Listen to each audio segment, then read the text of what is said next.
Sir अभी जो शबनम का जो फांसी का जो चल रहा है, तो उसकी जो करोड़ों की प्रॉपर्टी है उस पे किसका हक होना चाहिए अब?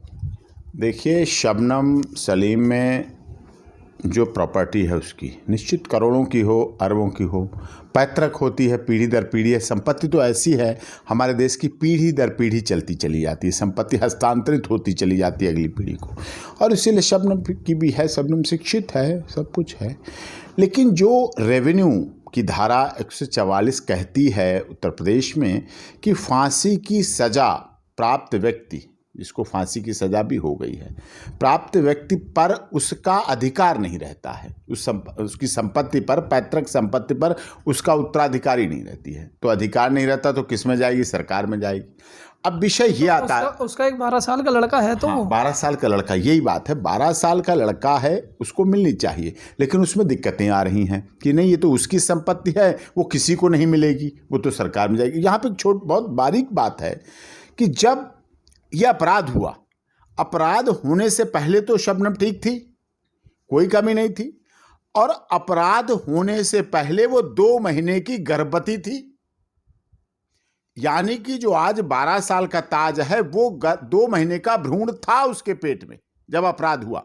अपराध की ही तो सजा उसे फांसी मिली है कानून के मुताबिक, और अपराध की सजा कानून के मुताबिक फांसी मिली, इसीलिए उसको रेवेन्यू की एक्ट के अनुसार प्रॉपर्टी पे हक नहीं रहता। लेकिन अपराध से पहले का जन्मा बच्चा, जिसने जन्म नहीं लिया था, अजन्मे बच्चे का अधिकार पूर्ण रूप से सुरक्षित रहेगा। और उस धारा के मुताबिक, अजन्मे बच्चे के अधिकारों के मुताबिक, वो बच्चा 2 महीने का था, अपराध से पहले था।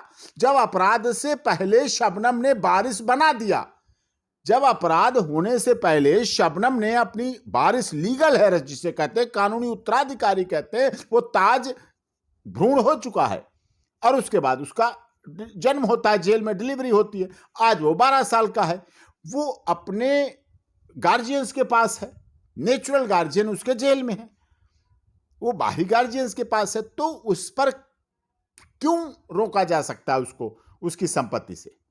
वो लीगल हेरस है, वो अजन्मा बच्चा है। अजन्मे बच्चे के अधिकार को सुरक्षित करने के लिए हमारा भारत का संविधान, उत्तर प्रदेश का कानून, रेवेन्यू कानून, सीआरपीसी, आईपीसी सभी कुछ देता है।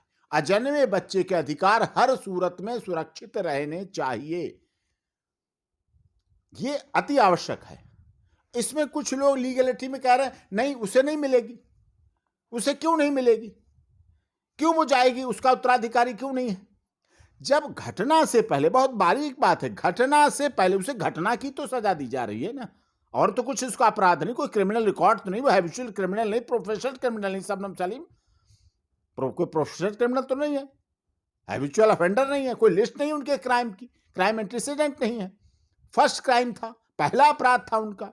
किस कारण से हुआ, कैसे हुआ, क्या नहीं हुआ, सीबीआई जांच हुई नहीं हुई, कहां जांच पहुंची, किसने की, जस्टिस, इतनी जल्दी जांच हुई, इतनी स्पीडी उसका ट्रायल हुआ, स्पीडी जांच हुई मिनटों में, और उसको भी राजनीतिकरण हुआ।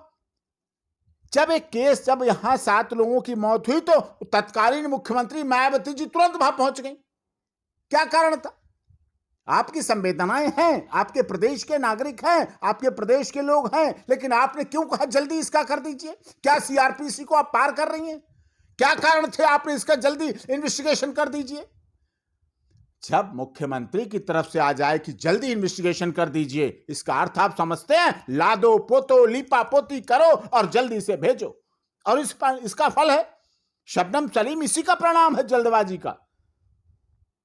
जस्टिस हरीड, जस्टिस वरीड, जल्दबाजी में की हुई जांच, जल्दबाजी में किया हुआ न्याय, न्याय नहीं रहता है, न्याय अपनी नेचुरलिटी को खो देता है, और शबनम सलीम में ये हुआ। तो क्या शबनम ने अपने घर वालों की हत्या नहीं की है? देखिए, ना आपने देखा ना हमने देखा। क्या ये सत्य नहीं है कि चार्जशीट में गलतियां होती हैं? क्या ये सत्य नहीं है इन्वेस्टिगेशन में गलतियां होती हैं? क्या ये सत्य नहीं है सीएफएसएल में गलतियां होती हैं? क्या ये सत्य नहीं है कि हमारी जो सिस्टम है उसमें कमियां हैं? क्या सारे चीजें अपनाई गई, मॉडर्न टेक्नोलॉजी अपनाई गई? पॉलीग्राफी टेस्ट हुआ, लाई डिटेक्टर टेस्ट हुआ, ब्रेन मैपिंग हुई इस केस में? क्या सीबीआई जांच हुई? क्या कारण थे जो नहीं हुई? क्यों नहीं हुई? होनी चाहिए। किसके लिए सीबीआई? सीबीआई हमारे देश के लोगों के लिए है। जब आपको लगा जघन्यता है, जब मुख्यमंत्री वहां पहुंच नहीं है, बहन मायावती जी वहां पहुंची और तुरंत करना चाहिए। बस इतना आदेश मिलते तुरंत का मतलब जो मिले और उसे डालो। क्या उसके और परिवार के लोगों की लस्ट ऑफ प्रॉपर्टी नहीं रही? क्या और लोगों को लालच की बात नहीं थी? क्या ये बात नहीं थी? क्या और लोग भी उसमें हो सकते थे शामिल? क्या ये बातें नहीं आई? बातें तो बहुत कुछ हो सकती हैं। क्या इन्वेस्टिगेशन हुई? क्या प्रॉपर सब कुछ चीजें हुई? क्या नहीं? लेकिन एक तरफ से जो दिखाया जाता है, जिसमें मीडिया ट्रायल हो जाए, पॉलिटिकल, शबनम सलीम का केस भी पॉलिटिकल और मीडिया ट्रायल था। जिस तरह से निर्भया हुआ, उसमें भी राजनीति हुई, ठीक उसी तरह से शबनम सलीम के केस में भी मुख्यमंत्री जी का पहुंचना पूरे केस को प्रभावित करने का काम करता है। जहां राजनीति आ जाती है, वहां फिर फैसला तो होता है, लेकिन न्याय नहीं हो पाता है। न्याय की अपनी अवधारणा को खो देता है केस जल्दी में। जब सीआरपीसी हमें 90 दिन का टाइम देती है, हमें 90 दिन का टाइम देती है मर्डर में इन्वेस्टिगेशन का, लेकिन नहीं 90 दिन से चुटकियों में हो जाएगा साहब। जिसे चाहे बंद कर देंगे वही माना जाएगा।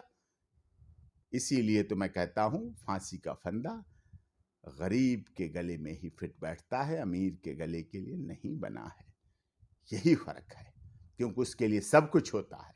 पॉलीग्राफी टेस्ट भी होता है, ब्रेन मैपिंग होती है, लाई डिटेक्टर टेस्ट भी होता है। उसकी मानसिक स्थिति नहीं किसी ने देखी, क्या स्थिति थी क्या नहीं थी। आप देख रहे हैं आलम, शबनम का एक फोटो रामपुर की जेल में किसी जेल कर्मचारी ने खींच लिया, मुस्कुराते हुए फोटो, उसी पर बवाल। क्या हंसना मना है क्या? अरे फांसी रोज दोगे क्या? अरे एक बार दोगे कि रोज दोगे फांसी? हंसना गुनाह हो गया? क्या परिस्थितियां थी, क्या कारण था, कौन सी बात थी, क्या चर्चा थी, क्या हुआ था, क्या नहीं हुआ था? किस लिए वो हंस के फोटो खींच गया? क्यों खींच गया? किसने? क्योंकि जांच के विषय, 2 को सस्पेंड कर दिया गया, 2 कर्मचारियों को जेल के, इसी बात के पीछे कि चलो फोटो। अरे क्या गुनाह हो गया? क्या जेल को सुधार गृह नहीं चाहते क्या आप? क्या जेल में आप सुधार गृह की परिभाषा खत्म करेंगे, फांसी घर की परिभाषा लाना चाहते हैं क्या? आप सुधारने के लिए नहीं कर रहे हैं, परिवर्तन नहीं आए उसके जीवन में, बदलाव ना आए, आप सुधरने का अवसर नहीं देते हैं। आप बड़ी बड़ी उद्योग चलाते हैं जेल में, फैक्ट्रियां चल रही हैं, हथकरघे चल रहे हैं, नमकीन बन रही हैं, पापड़ बन रहे हैं, फर्नीचर बन रहे हैं, कितने काम होते हैं जेल में। किस लिए? हृदय परिवर्तन कीजिए, मस्तिष्क का परिवर्तन कीजिए, उनमें बदलाव लाइए, उनमें अच्छे लोग बनाइए, जेल में भेज के सुधार के उन्हें अपना फिर से मुख्य धारा में जोड़िए। आपने और बड़ा अपराधी मत बनाइए, आपने सजा, हंसने की मुस्कुराने की सजा मत दीजिए। केवल हंसने मुस्कुराने की सजा के बदले रामपुर से बरेली जेल भेज दिया गया उसे। आज उसका बच्चा नहीं मिल पा रहा है। क्या है ये? क्यों है? क्या कारण है इसके पीछे? प्रॉपर्टी की बात होती है, उसकी प्रॉपर्टी उसकी नहीं रहेगी। अरे उस जो अपराध से पहले, घटना से 2 महीने पहले वो अपनी प्रॉपर्टी का वारिस पेट में ले चुकी है, ग्रहण कर चुकी, गर्भाधान हो चुका है उसका, अजन्मा बच्चा उसका जो 12 साल का है। क्यों नहीं मिलेगी? कौन रोकेगा उसे? कैसे रोकेगा? किस लिए रोकेगा? किस कानून से रोकेगा? क्या है रेवेन्यू कानून? सब कुछ सामने आएगा, कोई उसे नहीं रोक सकता। यह गलत है, उसके अधिकारों का हनन है, एक बच्चे के अधिकारों का हनन है, बालक के अधिकारों का हनन है, लीगल हेरस के सिस्टम का हनन है, access to justice for all, न्याय की अवधारणा का अपमान है। ये न्याय सबके लिए, सब जगह, कहां, किसके लिए, कौन देगा, कहां मिलेगा, यह विषय महत्वपूर्ण है।